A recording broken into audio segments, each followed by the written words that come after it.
Here comes Bernie Sanders, at last a real opponent to Hillary Clinton, selected not by the pundits but by the voters.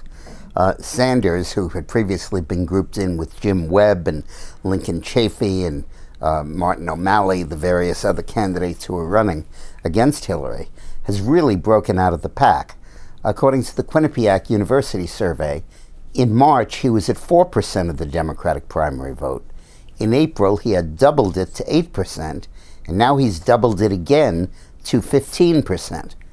And among those voters that describe themselves in a Democratic primary as very liberal, he has 28% of the vote. Hillary, in the meantime, is in the high 50s at a high of 61 throughout. Her vote share hasn't dropped, but Sanders' vote share has soared. That really means that Hillary now is going to face an opponent. Now, it's kind of funny. I asked Eileen the other day, how old do you think Sanders is? And she said in his 80s. And I thought so too, and it turns out he's 73, only 6 years older than Hillary. So age is going to be hard as an argument for Hillary to make against him. And he is clearly a dyed-in-the-wool, 100% left-wing liberal, probably the most liberal member of the Senate. So there are all kinds of issues attractive to voters in the Democratic primary that Sanders taps into.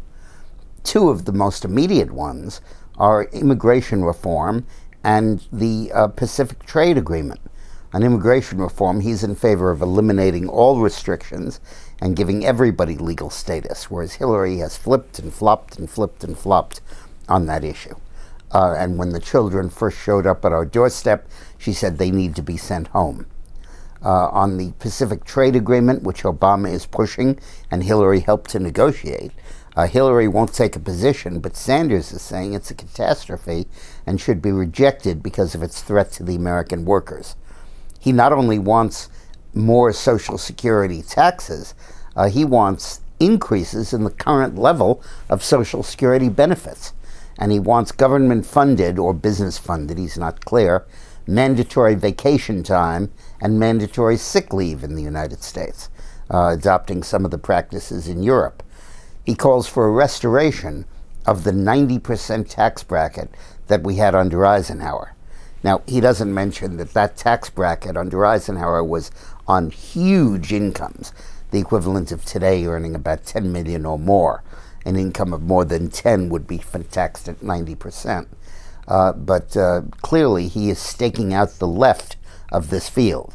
And with Hillary waffling, not wanting to take positions that'll get her in trouble in the general election, it's going to be a hard race for Hillary to make. And Sanders is increasingly zeroing in on criticizing Hillary from the left over Benghazi and a whole range of issues. So this is going to be absolutely fascinating. And for those who say you can't beat somebody with nobody, now we got somebody. Thanks for watching.